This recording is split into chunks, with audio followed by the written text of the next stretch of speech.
Italy, the least of the European great powers. Despite its best efforts, it was less industrialized than Belgium, its colonial empire was not but desert shores, and its army was the Italian army. Uniting in the 1860s, Italy was behind from the start and failed to catch up. In the words of a Russian diplomat, it was a great power by courtesy, not by tradition. But it didn't have to be that way. Last month, we created a timeline wherein Italy united in the Revolution of 1848 and used that time and more competent federal government to modernize its army, which allowed it to stand up to the other powers. This video is a sequel to that scenario. Now, for a brief recap, by working with Russia during the Crimean War, Italy narrowly secured control over Palestine and Albania. In Africa, it conquered Libya and East Africa, and in Asia, it delivered yet another humiliation to the Qing Empire in the form of taking the island of Hainan. Allying with Prussia during the War of 1870, it secured control over bits of Savoie, the island of Corsica, Tunisia, and part of Algeria. For more context on this timeline and the growth of Italy into a proper empire, check out the video on the upper right. But for now, let's get right into the show. So I ended that last video on a bit of a cliffhanger, as I couldn't decide whether Italy would join the Entente or Central Powers. The reason for that is that while Italy had Adriatic claims on Austria-Hungary by the end of the video, France also took the loss of 1870 really personally. And strictly speaking, Italy took more from them than Prussia did. So it seemed rather plausible that Paris wouldn't want to ally with Rome for more or less the same reason that Italy didn't want to work with Austria-Hungary. However, when I put it to you guys on a poll, the Entente side won overwhelmingly. So what we're going to do is have Italy emphasize conciliation with France, supporting them in various colonial disputes such as the Fashoda crisis over Sudan. However, in that particular incident, Britain still takes the area since France still needs to ally with Britain to deal with Germany. But as a rule, Italy is consistent in supporting France in places like Africa and Asia. Now, before we get too deep into anything, we should take stock of the Italian Empire. First and foremost, the Horn of Africa. This is their primary resource colony, after all. Now, this region still isn't great for industrial resources. There's a relevant amount of oil to be had, sure, but it wasn't discovered until after World War II, so it's probably out if we're preparing for World War I. It has some iron, but coal is a major problem that this doesn't help. The story is more or less the same for Hainan. It's great for agriculture and has a decent amount of iron, but it's just not the sort of industrial hub of a colony that Italy needs to compete with Britain and Germany. But it's probably worth comparing to France, since the French Empire also lacks a lot of coal, and Italian Palestine is more or less to get around the British Suez, rather than any major resources. Now, let's compare Italy to both France and Austria-Hungary. Austria-Hungary has about 50 million people in its dual monarchy, and has a lot more coal than the Italian Empire. However, it is functionally two separate countries, and the Austrian half is a lot more stable and economically advanced than the Hungarians. The result was a decently industrialized Austria that was willing to work with the minorities, while the Kingdom of Hungary was more rural and promoted Magyarization, the assimilation of the various minorities into the Kingdom of Hungary. Italy, in contrast, is a federal kingdom with a population somewhere around 40 million in the metropole. This is above compared to our timeline due to the earlier industrialization attracting immigrants and the territorial expansion. Either way, if it can bring its colonial population to bear, it probably eclipses 50 million due to the conquest of Ethiopia and Hainan, but it's difficult to find an actual estimation. France, meanwhile, is also around 40 million and has a much larger colonial empire. They're likely on the Third Republic, which, while lasting longer than most French governments, was prone to highly unstable politics. Though, to be fair, I think that might just be French political culture at this point. Regardless, economically, this version of Italy is probably a peer of France during peace, being able to produce more food due to greater industrial efficiency, but it's probably still reliant on foreign powers for coal. As a result, Italy's main objectives in Europe are actually more or less unchanged from our timeline. They're reliant on British imports for coal, have beef with Austria, and have little to gain from a war with France comparatively.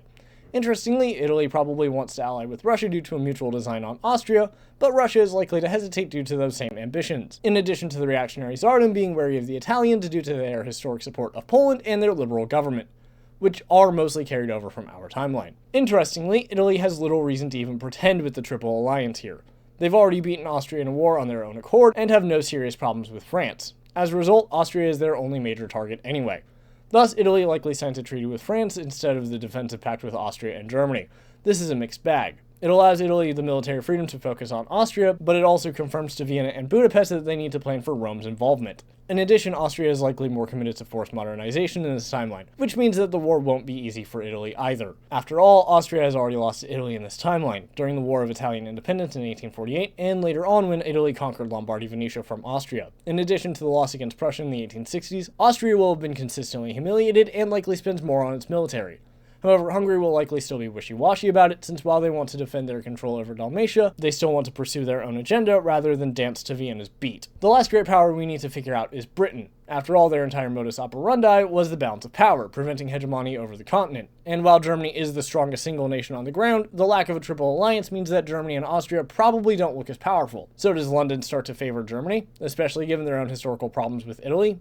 Well, probably not. Firstly, Germany is still the more aggressive power. Let's be honest here. They still have that arms race, and German expansionism across Asia and Africa is still causing problems. Even the Italians calmed down after they took over Hainan. Not to mention, Italy, with its federalism and constitutional model, is a freer society that the public will be more comfortable working with, rather than the Kaiser-dominated government of Germany. In fact, before we get into the Great War, we should probably talk about Italian politics, since I kind of brushed them aside in the last video. In this world, Italy's federalism likely resembles that of the US or Canada. There's a state-based legislature and one that actually represents the people. Though with the parliamentary model, it's obviously going to more resemble Canada than America. Like I said last time, the first codified party in Italy was the Italian Socialist Party in the 1890s, with previous governments being loose coalitions of vaguely left or right-leaning people. That being said, by the nature of politics, various parties will emerge as people attempt to appeal to the voters, creating more defined boundaries between themselves.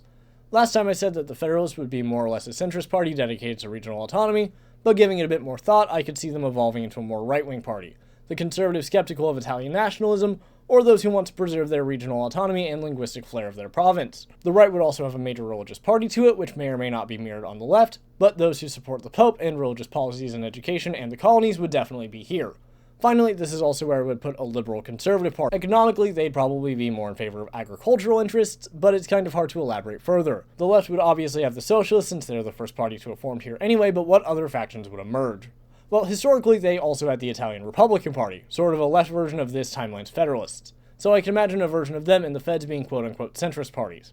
There would also likely be a labor or reform party or something like that, which would be more in favor of protectionism and pro-labor reforms like unions and weekends rather than the revolutionary rhetoric common to actual socialist parties around the time. Now, in real life Italy, they didn't see the rise of codified parties until around 1913, so why am I predicting this explosion of parties so soon?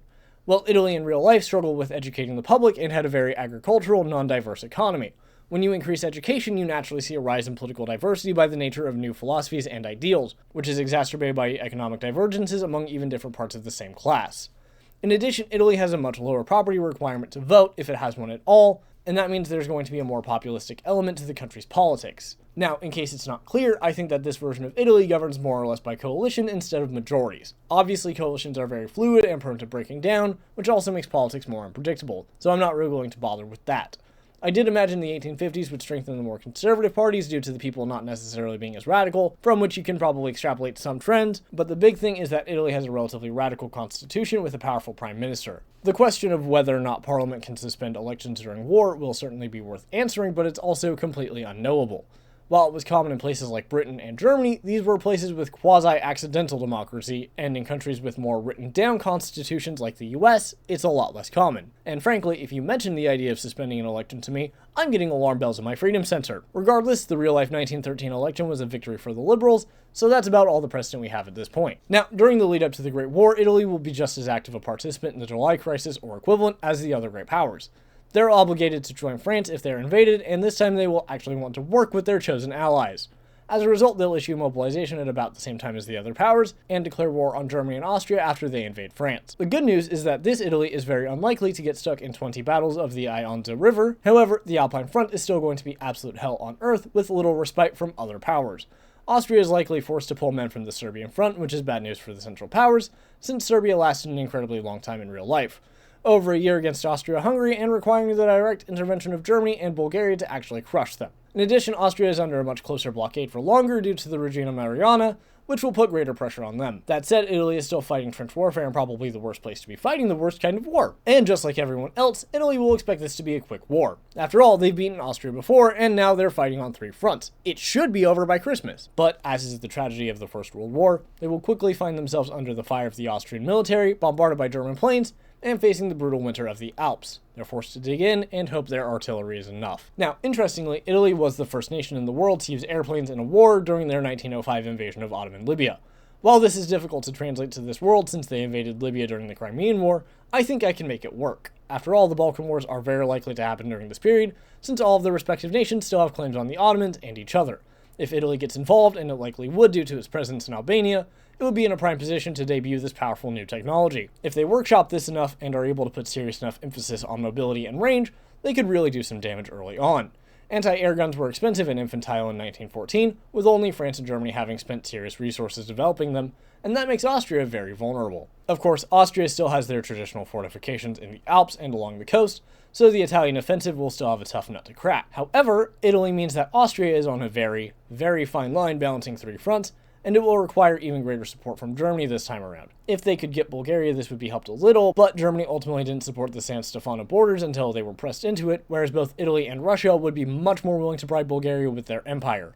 Obviously, the details will vary depending on the Balkan Wars, but Italy's plans for the Balkans are more directed at Greece and the Ottomans than anything, meaning that Bulgaria will be a viable ally.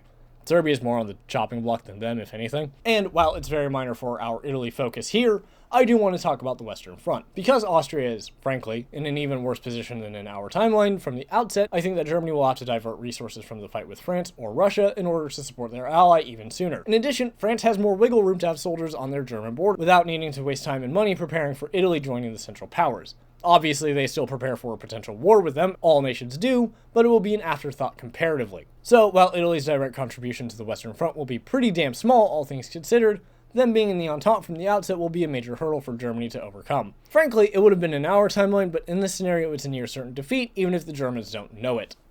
However, the West isn't a major concern of Italy. Their main goals remain in the Balkans, and on that point, let's turn to the Ottoman. They've been in a steady decline for a while, including a German conference to carve up their Balkan territories, and the Italians taking Palestine as a colony to get around the Suez. But after the Crimean War, they likely would have been the single biggest investment by the British so as to contain the Italians and Russians, only for London to turn around and abandon them the moment it was convenient, as is their wont. The pro-German government in Turkey is likely emboldened by the strength of the Italian Empire in this timeline, not to mention the Russians, thus we could still have them join around 1915.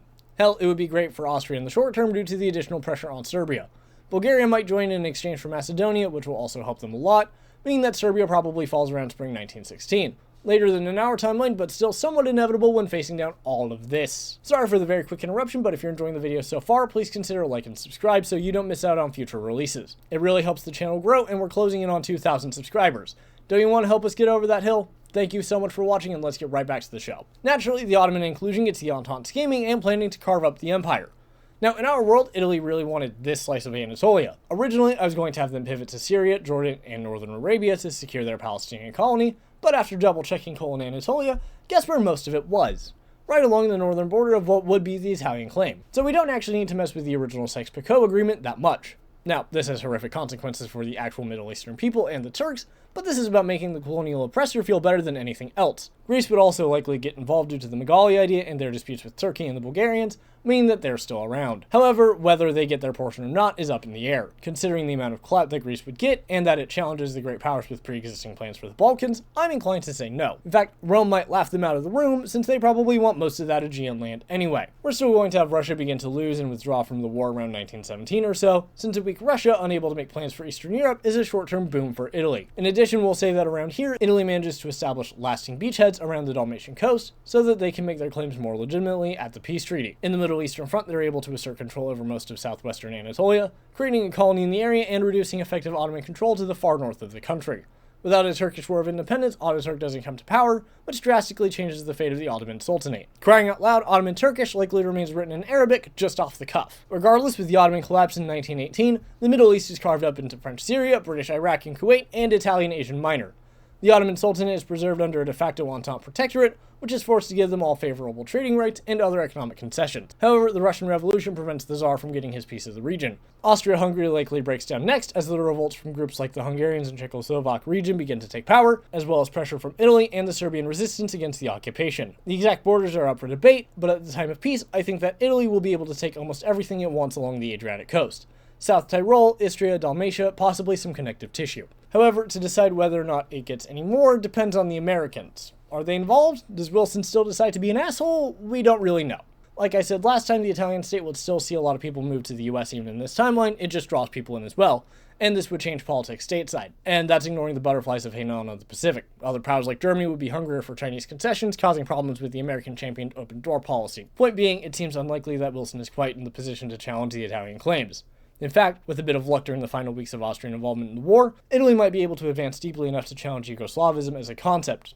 Now, what might challenging Yugoslavism look like? Well, the annexation of Slovenia would hardly be a stretch of the imagination when you add in their other historical claims. And with the collapse of Russia as a great power, there will be a serious question of who's supposed to keep the peace in the Balkan Peninsula. So congrats, Italy! You get to babysit an angry Serbia and Bulgaria, as well as whatever the fuck you do to Greece in the long run. Have fun, buddy. Funnily enough, despite the real Treaty of Versailles being derided as a mutilated victory by the Italians, here, they're the biggest winners, easily.